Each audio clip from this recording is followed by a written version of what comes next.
ಅನುಜೋಷಂ ಅಂತ ಒಂದು ಪದ ಋಗ್ವೇದದಲ್ಲಿ ಕಂಡು ಬರ್ತದೆ. 6ನೇ ಮಂಡಲದ 23ನೇ ಅನುವಾಕದ 8ನೇ ಮಂತ್ರದಲ್ಲಿ ಇದು ಕಾಣಿಸ್ತದೆ. ಅನುಜೋಷಂ ಅಂದರೆ ಯಥೇಚ್ಛವಾಗಿ.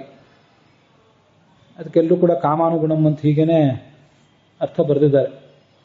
ಇಚ್ಛಾನುಗುಣಂ ಅಂತ ಹೀಗಾದ್ರ ಅರ್ಥ.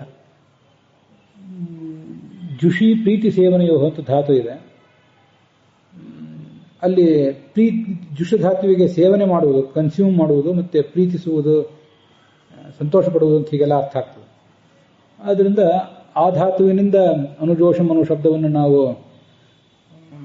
ನಿಷ್ಪನ್ನ ಮಾಡಿಕೊಂಡ್ರೆ, ಅನು ಅಂದರೆ ಕಾಮಾನುಗುಣಂ ಅಂತೇನು ಹೇಳ್ತೀವಲ್ಲ, ಅನು ಅನ್ನೋದು ಉಪಸರ್ಗ. ಜೋಷಂ ಅಂದರೆ ಪ್ರೀತಿ, ಪ್ರೀತ್ಯನುಗುಣಂ, ನಿನ್ನ ಮನಸ್ಸಿಗೆ ಹೇಗೆ ಪ್ರೀತಿ ಬಂದಿತೋ, ಹೇಗೆ ಸಂತೋಷ ಆದೀತೋ ಆ ರೀತಿಯಾಗಿ ಅಂತ ಅರ್ಥ. ಹೀಗೆ ಅನುಜೋಷಂ ಅನ್ನೋದನ್ನು ಯಥೇಚ್ಛಂ ಅನ್ನೋ ಅರ್ಥದಲ್ಲಿ ವೇದದಲ್ಲಿ ಪ್ರಯೋಗ ಮಾಡಿದ್ದಾರೆ. ವ್ಯವಹಾರದಲ್ಲಿ ಕೂಡ ಅದನ್ನು ಬಳಕೆಗೆ ತಂದರೆ ಕ್ರಮವಾಗಿ ಜನರಿಗೆ ಅರ್ಥ ಆದಿತ್ತು. ಒಮ್ಮೆಲೆ ಎಲ್ರಿಗೂ ಕೂಡ ಅದು ಅರ್ಥ ಆಗಲಿಕ್ಕಿಲ್ಲ. ಅದು ಜೋಶ್ ಅಂದರೆ ಉತ್ಸಾಹ ಅನ್ನೋದು ಎಲ್ರಿಗೂ ಗೊತ್ತಿದೆ. ಉತ್ಸಾಹ, ಹುರುಪು ಅನ್ನೋ ಅರ್ಥ ಇರೋದು ಎಲ್ರಿಗೂ ಕೂಡ ಗೊತ್ತಿದೆ. ಅದು ಸಂಸ್ಕೃತದ ಶಬ್ದ ಇರ್ಲಿಕ್ಕಿಲ್ಲ.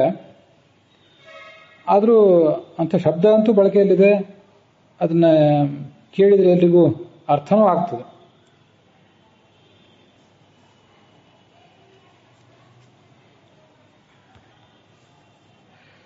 ತೃಪ್ತಿ, ಸಂತೋಷ ಹೀಗೆಲ್ಲ ಅರ್ಥ ಆಗ್ತದೆ. ಒಬ್ಬ ವ್ಯಕ್ತಿಯ ಮನಸ್ಸು ಅಂತನೂ ಹಾಗೆ ಅರ್ಥ ಆಗ್ತದೆ. ಬರಿಯ ಜೋಷ ಅಂತ ಶಬ್ದ ಪ್ರಯೋಗ ಮಾಡುವುದಾದರೆ ನಪುಂಸಕಲಿಂಗ ಆದಾಗ ಅದು ಸುಖ ಅಂತ ಅರ್ಥ ಕೊಡ್ತದೆ.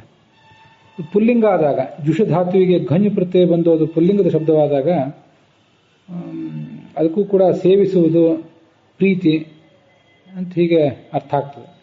ಆದ್ದರಿಂದ ನಪುಂಸಕಲಿಂಗದಲ್ಲೂ ಪುಲ್ಲಿಂಗದಲ್ಲೂ ಎರಡೂ ಅರ್ಥದಲ್ಲಿಯೂ ಪ್ರಯೋಗ ಇದೆ ಅಂತ ಹೀಗೆ ಅನಿಸ್ತದೆ ಅದನ್ನು ನೋಡಿದರೆ. ಜೋಷ ಅನ್ನೋ ಶಬ್ದಕ್ಕೆ ಹೀಗೆ ಸಂತೋಷ, ತೃಪ್ತಿ ಅಂತ ಅರ್ಥ ಇರೋದ್ರಿಂದ ಸೈಲೆಂಟ್ ಅಂತನೂ ಅರ್ಥ ಆಗ್ತದೆ. ಆದರೆ ಅದು ಜೋಷಂ ಅಂತಂದಾಗ ಅದು ಅವ್ಯಯ ಆಗ್ತದೆ. ತೃಪ್ತಿಯಿಂದ ಸೈಲೆಂಟ್ ಆಗಿ ಕೂತ್ಕೋತಾನೆ ಮನುಷ್ಯ, ಅತೃಪ್ತಿ ಇದ್ದು ಏನಾದ್ರು ಕೆಲಸ ಮಾಡ್ತಾನೆ ಅಂತ ಹೇಗೆ ಕಾಣಿಸ್ತದೆ ಅದನ್ನು ನೋಡಿದರೆ. ಅದರಿಂದ ಸೈಲೆಂಟ್ಲಿ ಅಂತನೂ ಅರ್ಥ. ಕಿಮಿತಿ ಜೋಷಮಾಸ್ಯತೆ, ಯಾಕೆ ಹೀಗೆ ಸುಮ್ಮನೆ ಕೂತಿದ್ದೆ ಅಂತ ಹೀಗೆ ಪ್ರಯೋಗ ಕೇಳ್ತಾರೆ. ಜೋಷಮಾಸನ ವಿಶಿಷ್ಯ ಬಭಾಷೆ, ಸುಮ್ಮನೆ ಕೂತ ಅವನು ಆ ವ್ಯಕ್ತಿ, ವಿಶಿಷ್ಯ ಬಭಾಷೆ, ಏನನ್ನು ಕೂಡ ಮಾತಾಡಲಿಲ್ಲ.